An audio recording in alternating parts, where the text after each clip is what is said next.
So Casey got a call at her house phone and stupidly decided to pick up the phone. Hello? What's good, shorty? Listen, Steve, I told you until you get your stroke game right, don't call me again, and hangs up the phone. But little did she know, it wasn't Steve, because bro keeps calling back trying to spit game, but call him Game 7 Clay, cause none of these shots are actually going in. She eventually picks up the phone again, and I don't know what switch, got shorty walking around the house blushing. I can't believe it. Ghostface must be the example of asking that many times and it actually working. R. Kelly cannot relate. She walking around talking until bro dropped the ball. What's your name? Why you wanna know my name? Because I wanna know who's in there chefing up deer ankles and moose knuckles in the house. This of course got her spooked, but he the real victim. It should be against the law to cook on the same level as Aisha Curry. She starts walking around, turning on lights and locking doors. People in horror movies are so funny, bro. Are you Bitch, just call the serious police. right now, bro? You're white. They would have been there in a literal second. But Casey gotta be top 10 dumbest horror movie characters right next to Derry from Jeepers Creeper. Stupid ass nigga. Why did you decide to go in that tunnel? Because Ghostface calls her Blondie and she proceeds to run through the house locking all the doors. Are you serious? Why weren't they locked before? She has the survival skills of Hannah Baker. Casey looking out windows and Ghostface got me weak. Bro talking about some. Do you see me, Slim Shady? She asks him what does he want and he of course says to see what your insides look like. This nigga is crazy. My boyfriend's gonna be here any second so you better run. Or what? He's big and he's black and he'll kick your ass. Oh man. But it was raps for her boyfriend though, because she turns on the patio light, but that ain't Tyrone, that's Timothy, looking out to see her boyfriend tied up. He tells her the infamous line, I wanna play a game, nigga think he Jigsaw. She literally has her boyfriend's life in the palm of her hands, but she gets a question wrong, and it was raps for Timothy. They didn't even have the heart or budget to show him getting carved up. Guess she got more in common with Aisha Curry than just cooking. She crawls back into the corner picking up a rat-tailed coon. The killer isn't Kevin Durant, that won't work. She must have realized this because Casey runs and hides outside, and fortunately for her, her parents are pulling up. Unfortunately, when she stands up, Ghostface turns around, grabbing her hand, but with the one fucking hand on some Sasuke Uchiha shit, she's able to pull him through the window and hit him with the phone. I know that hurt. Phones in the 90s used to be shaped like bricks. He probably got super CTE now. She runs away but sees her boyfriend and stops. What the hell are you doing? Did she not see Marlon Wayne's post-game interview when she died? Run, bitch! Run! And I can't make this up. She runs again and stops after seeing her parents, but gets jumped on and runs away, but it was GG's for her. Sent shorty back to the lobby, covering her mouth and stabbing her right in the heart. Ghostface has her on the ground and is about to go for the kill shot, but she's able to smack the knife away, getting choked, but is able to kick him in the dick. She isn't able to move her legs and can't speak now. Now she knows what it's like to be Christopher Reeves, but unlike him, she's able to get up and tries yelling out for her parents, but they walk in the house. Her parents walking around like, shit. The fuck? Man, goddamn. We cut back and Ghostface pushes Casey down, but she's able to rip off his mask to see the killer. But with just the expression on her face, she's like, damn, this nigga ugly. We sure that's not Cuff him under there? And he delivers the kill shot. Her parents pick up the phone and they can hear her gasping for air as the mom goes outside and sees her daughter strung up and hung from a tree. So fast forward to the next day, we see our main character, Sidney Prescott, on the way to school. Instead of witnessing the casual 40-year-old PE teacher hitting on students, they have a whole ass camera crew covering the death of Casey. But later on that night while she's at home, Sidney gets a phone call from none other than Ghostface. She's walking around talking to him on the phone thinking it's her friend Randy. Somehow Randy has the voice of a 55-year-old smoker. Surely it can't be anyone else. Where are you? Your front porch. So she decides to call his bluff, going outside, looking around, seeing absolutely nothing, and decides to hang up the phone. But we all know Ghostface, nigga hates being turned down. How is it that the only two niggas who have girlfriends have zero game in costume? Motherfuckers out here moving like Zion all his life. Sidney runs in the house and locks the door looking outside, but he's not there anymore. He's inside, popping out the closet. Young Thug, you next. Trying to stab her, but she ducks and gets thrown onto the ground, but she kicks him away and trips him. This is why I couldn't take Ghostface seriously. He be moving different at the start of the movie, but as it progresses, he just gets dumber and dumber. I wouldn't be surprised if the killers was Floyd and Mike Tyson stupid ass. Ghostface is struggling to stab her, but is able to grab her hair and slam her head onto the ground. This motherfucker is stealing techniques from everyone. Who taught him how to do that shit quick? He then proceeds to wind up this Looney Tune ass attack, but gets kicked away, and this bitch can clearly see the door is locked, but still trying to push it open. Man, everybody needs to get slapped. The cast, the directors, even the people who watched. Sydney moves out the way of the knife, running upstairs, and is able to make it inside her room and lock the door. Ghostface tries breaking down that door, but he seen she was calling the police and took the business decision to get the hell up out of there. But y'all, peep this. She turns around to see the killer is gone, but Billy pops up through the window talking about some damn I heard screaming. Nigga, you caused it. And for Sydney, this should have been red flag number 1. Look at this man's face. Lock 'em up. Oh, man.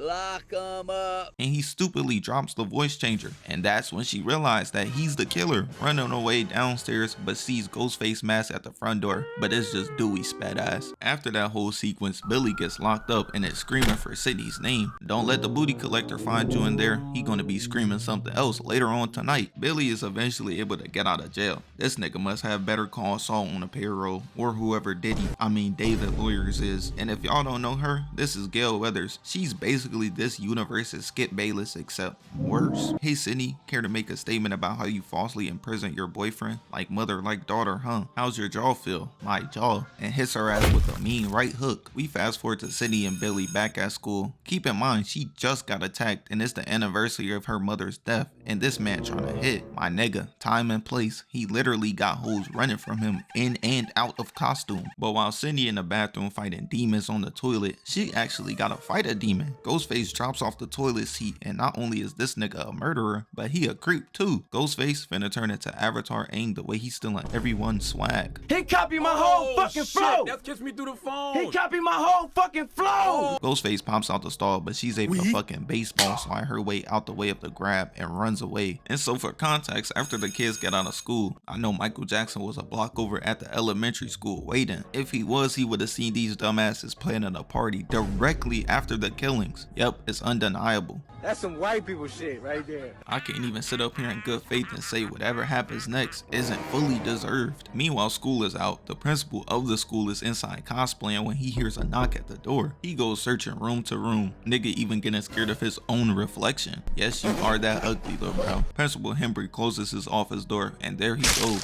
Ghostface stabbing him twice in the stomach, and instead of, I don't know, fighting back, he just screams getting stabbed twice again, dropping him to the floor. And Ghostface just takes the time to appreciate vintage art, staring him deep in his eyes, watching his lights go out. So later on, Sydney and Tatum arrive at the party, but her friend couldn't even cop her a beer or nothing because she goes to the garage to get some drinks and walks towards the door, but it's locked. And not only that, the lights turn off out of nowhere. She thinking her boyfriend a broke ass nigga. Motherfucker can't even pay the light bill, but she's able to use the garage and open it, but while she's walking towards the garage, it stops. She looking around confused, turning around to see Ghostface. Clearly the Amber Alert saying some nigga in a Ghostface mask hasn't sent out yet. Randy, is that you? But Ghostface shakes his head no, and that should have been red flag number 1 for her. She isn't leaving here with the same amount of blood she came here with, because she tries walking past Ghostface, but he's not letting her through. What are you gonna do, Randy? Kill me? But bro starts shaking his head. I don't even play like that for real. If Rod Wave say he's gonna sit on me, I've heard enough.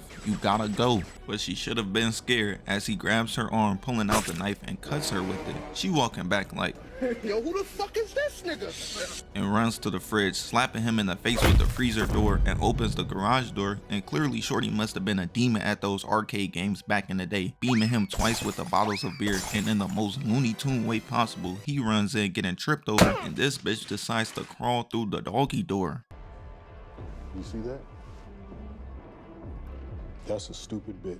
No way these people are real. I would have been hitting that Thomas from Maze Runner real quick. Ghostface turns on the garage and she gets lifted up to the top, breaking her entire spine. The morgue technician gonna be thinking he got Shamar on the table. That kill was so brutal, even Ghostface looking up like, oh, Stu gonna be mad, just sliding out of there going back to the party. Meanwhile, Tatum getting turned into a human disco ball, Sydney upstairs getting busy. It ain't last that long because 30 seconds pass and they're already done, and that's when she starts realizing that Billy might be the killer. He could have just got his 2 strokes and dipped. but Ghostface stabs him 3 times in the chest and another, splitting his insides open as he falls down. She like, dang, guess I was wrong, but Ghostface takes the time to horror farm, wiping the knife, walking up trying to stab her, but she like, wee, jumping over the bed, getting the hell up out of there. She tries running downstairs, but Ghostface catches back up to her as she runs away, hitting him with the door instead. Ghostface gotta be the silliest murderer of all time. Mid-fight, you have to try not to bust out laughing at this nigga. Sydney is able to make it onto the roof, but Ghostface grabs her and pushes her off it, landing on top of a boat down below. But when she gets off, she looks up and sees that he's already gone, and just sees her best friend Tatum is done for, already joining the Michael Jackson meet and greet. So meanwhile Sydney is running for her life, she meets up with Gale and her cameraman. For context, they have cameras set up in the house, but little did they know there's a 30-second delay on them. The camera guy gets out the car and realizes this, but it was too late, getting his throat slit immediately. This whole situation is nuts, bro. We need the Avengers, or better yet, call 9/11, the TV show.